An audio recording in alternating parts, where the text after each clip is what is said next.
2, 3 రోజుల నుంచి అసెంబ్లీలో, తెలంగాణ అసెంబ్లీలో ఈ తెలంగాణకి నేను నువ్వన్యాయం చేశావంటే నువ్వన్యాయం చేశావనేదే ప్రధానమైనటువంటి చర్చ నడుస్తాం. అసలు సమస్యలు పక్కకు పోయినాయి. రాష్ట్రాలు విడిపోయినాయి. కనీసం ఇప్పుడు కూడా 2 రాష్ట్రాలు, 2 తెలుగు ప్రజల రాష్ట్రాలు కలిసుంటే మంచిదనే భావన రాజకీయ నాయకులకు లేదు. ప్రజలకుంది. ప్రజలేంటంటే అయిపోయింది అదంతా యాజిటేషన్స్ అవన్నీ అయిపోయినాయి. ఇవాళ 2 తెలుగు రాష్ట్రాలు కూడా కలిసి ఉండకపోతే దేశంలో ఉన్నదే 2 తెలుగు రాష్ట్రాలు. ఈటిల్లో ఐక్యత కావాలనే జనం కోరుకుంటున్నారు. కానీ వీళ్ళేం చేస్తున్నారు? ప్రజల్ని రెచ్చగొట్టడానికి తంటాలు పడుతున్నారు ఇద్దరు కూడా. కారణం ఏంటి? ఎందుకంటే నాకసలు అర్థం కానిది ఒకటండి. ఈ రోజుకి నేను అంతకుముందు వీడియోనే చేశాను దీని మీద. ఈ రోజుకి నాకు అర్థం కానిదేందంటే, పారే నీరు ఎలా ఒక రాష్ట్రానికి సంబంధించినవి అవుతాయి? ఏ రాష్ట్రమైనా. ఇప్పుడు రాజ్యాంగం రాసుకున్నప్పుడు మన వాళ్ళు ఏం చెప్పారు? విదేశీ విధానం, రక్షణ, అట్లానే కమ్యూనికేషన్స్. రైళ్ళైనా, రోడ్లైనా, లేకపోతే టెలికాం అయినా ఏదైనా సరే ఇవన్నీ కూడా కేంద్ర పరిధిలోకొస్తాయి అని చెప్పారు కదా! అసలు అర్థం కాని ఆ రోజు రాజ్యాంగ పెద్దలకి దీని మీద దృష్టి సారించలేదా? పారే నీరు ఎలా రాష్ట్రాలకు సంబంధించినవి అవుతాయి?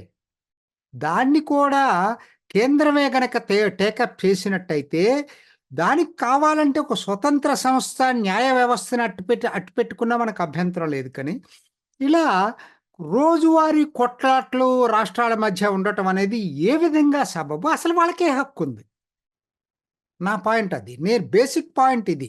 సరే, అది రాజ్యాంగం చేయలేదనుకో, ఆ తర్వాతైనా ఏదో విధంగా కూర్చొని సమస్యని సామరస్యంగా పరిష్కరించుకోవాలని ఏ ఒక్క రాజకీయ నాయకుడికి లేదు. దీన్ని రెచ్చగొట్టేసేసి పబ్బం గడుపుకుందాం, ఓట్లు దండుకుందాం అనేటువంటి ఆలోచన రాజకీయ నాయకులకు చాలా ఎక్కువైపోయింది. ఇప్పుడు చూద్దామండి. మనం ఆంధ్ర, తెలంగాణ విభజన చట్టంలోనే కృష్ణా నది, గోదావరి నది మీద మేనేజ్మెంట్సు కేంద్రం అజమాయిషీ కింద ఉంటదని చెప్పి చట్టంలో పెట్టారు.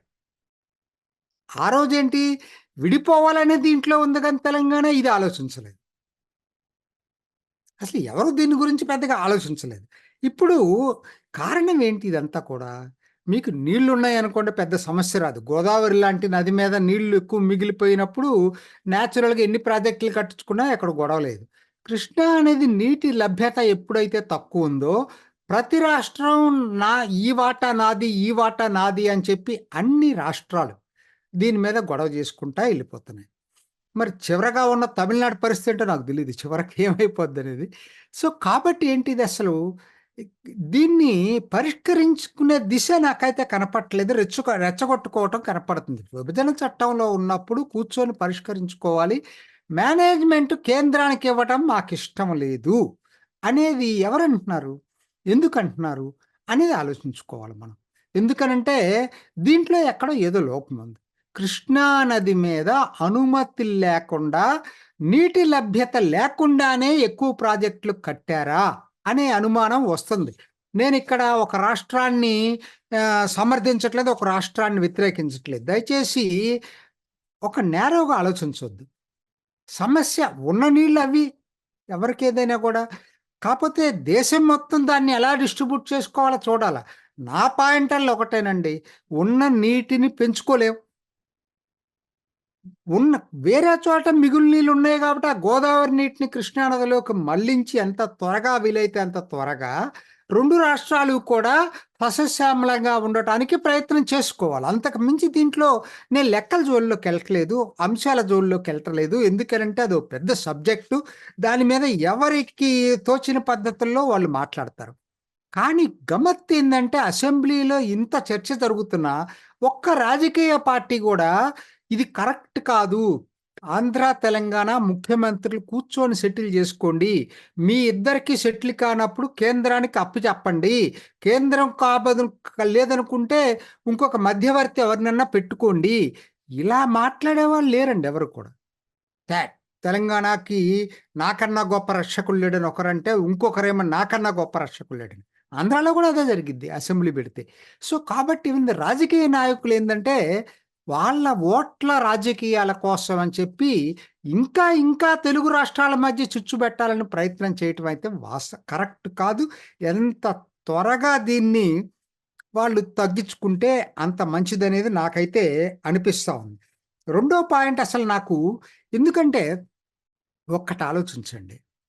నిన్ననే ఒక నెల 2 నెలల క్రితం అనుకుంటా రాజస్థాన్ మధ్యప్రదేశ్ మధ్య చంబల్ లోయలో ఉండే నదుల బేసిన్ సంబంధించి ఒక మంచి చరిత్రాత్మక ఒప్పందం జరిగింది. పార్వతి, కాళాసింధి, చంబల్ ఇవన్నీ కలిపి 2 కరువు ప్రాంతాలే. వాస్తవానికి పశ్చిమ మధ్యప్రదేశ్, తూర్పు రాజస్థాన్ 2 కరువు ప్రాంతాలే. కానీ 2 సామరస్యంగా పరిష్కరించుకొని ఇవాళ అటు ఈస్టర్న్ రాజస్థాన్‌కి, ఇటు వెస్టర్న్ మధ్యప్రదేశ్‌కి కూడా నీటి నీటి పంపకం వాళ్ళు సాధించుకున్నారు. అగ్రీమెంట్ అయిపోయింది. అమల్లోకి కూడా మొదలైంది. అంతకుముందు మీరు కెన్ బెట్వా అని బుందేల్ఖండ్ అటు ఉత్తరప్రదేశ్, ఇటు మధ్యప్రదేశ్‌లో ఉన్న బుందేల్ఖండ్ కరువు ప్రాంతంలో కూడా అదే పద్ధతుల్లో స్పోర్టివ్ స్పిరిట్ తోటి, కోఆపరేటివ్ ఫెడరలిజం తోటి 2 రాష్ట్రాలు కలిసి కూర్చొని ఒప్పందం చేసుకున్నాయి. వాళ్ళు చేసుకోంగా లేనిది, అరే ఒకే మూలాలున్నటువంటి తెలుగు వాళ్ళెందుకు చేసుకోలేకపోతున్నారు? అంటే ప్రజలకు వదిలిపెట్టట్లా ఇది. ఇది రాజకీయ నాయకులు ఒకరిని మించి ఒకరు రెచ్చగొట్టుకోవాలని ప్రయత్నం చేయటంతోటి జరుగుతున్నటువంటిది. ఏంటంటే ఇప్పుడేమైంది, లోక్సభ ఎన్నికలొచ్చినాయి. అసెంబ్లీ జరుగుతుంది. సో, కాబట్టి వాళ్ళకన్నా నేను తెలంగాణకి బెటర్ జేశాను. లేదంటే నాకన్నా వాడు తెలంగాణకు అన్యాయం జేశాడని చెప్పుకోవాలని ఒకరి మీద ఒకరు పోట్లాట. ఉదాహరణకి మొన్న బడ్జెట్ జరుగుతుంది. ఇది బడ్జెట్ సమావేశం అండి. బడ్జెట్‌ని గురించి మర్చిపోయారు జనం. అంకెల గారడీతోటి బడ్జెట్‌ని ప్రవేశపెట్టింది కాంగ్రెస్ పార్టీ. ఎట్లా అమలు చేస్తాయండి? దాదాపు 60,000 కోట్ల రూపాయలు కావాలా వాళ్ళ 6 గ్యారంటీలు అమలు చేయాలంటే. అంకెల గారడీనే నా దృష్టిలో అది. పన్నేతర రాబడి తీసుకొస్తారట. ఎక్కడి నుంచి తీసుకొస్తారండి? పన్నులు జీఎస్టీ ద్వారా వసూలవుతాయి. అయి ఎంతో ఫిక్స్‌డ్. దాన్నేం మార్చడానికి లేదు. పన్నేతర రాబడి అంటే ఇప్పటికే సారాయి ఆదాయం మీ చేతుల్లో ఉంది. పెట్రోల్ మీద కూడా రాష్ట్రాల వారీగా పన్నులేస్తున్నారు. భూమి మీద స్టాంపుల డ్యూటీ వేస్తా ఉన్నారు. ఇంక మిగిలినయి ఏంటో నాకైతే అర్థం కాలేదు. ఈ పన్నేతర రాబడిని ఎంత పెంచుకోగలుగుతారు మీరు? నాకు అర్థం కావట్లేదు. సో, కాబట్టి జరగబోయేదేంటి? అయి అమలు చేయాలి అంటే ఖచ్చితంగా అభివృద్ధి కార్యక్రమాలు కుంటుపడతాయి. కర్ణాటకలో చూస్తున్నాం గదా! ఏం జరుగుతుందో. ప్రతిరోజు ఏం జరుగుతుందో చూస్తున్నాం అక్కడ. సో, కాబట్టి తెలంగాణలో అంతకు మించి జరుగుతుందని నేనైతే అనుకోవట్లేదు. లోక్‌సభ కోసం ఏదో మసిబూసి మారేడుకాయ మాటలు చేసేసి సీట్లు గెలవచ్చు కాంగ్రెస్ పార్టీ. నేను కాదనట్లేదు. కానీ జరగబోయేదేంటంటే ఆ తర్వాత మాత్రం వాళ్ళకి అసలు భరతం అక్కడి నుంచి మొదలవుతుంది అసలు వాళ్ళకి కాంగ్రెస్ పార్టీకి. సో, కాబట్టి దాని నుంచి డైవర్ట్ చేయాలి. సో, ఇదొక మంచి సువర్ణావకాశం. బీఆర్ఎస్ ఉందనుకో, మరి ప్రజల్లో మొన్న ఓట్లు పోయినాయి. అసలు తెలంగాణకి మాకన్నా రక్షకుడు లేడని చెప్పి మళ్ళా తిరిగి ఛాంపియన్‌గా చెప్పుకోగలిగితేనే మళ్ళా ఓట్లు దండుకోగలరు వచ్చే లోక్సభలో. అందుకోసం వాళ్ళ ఆరాటం.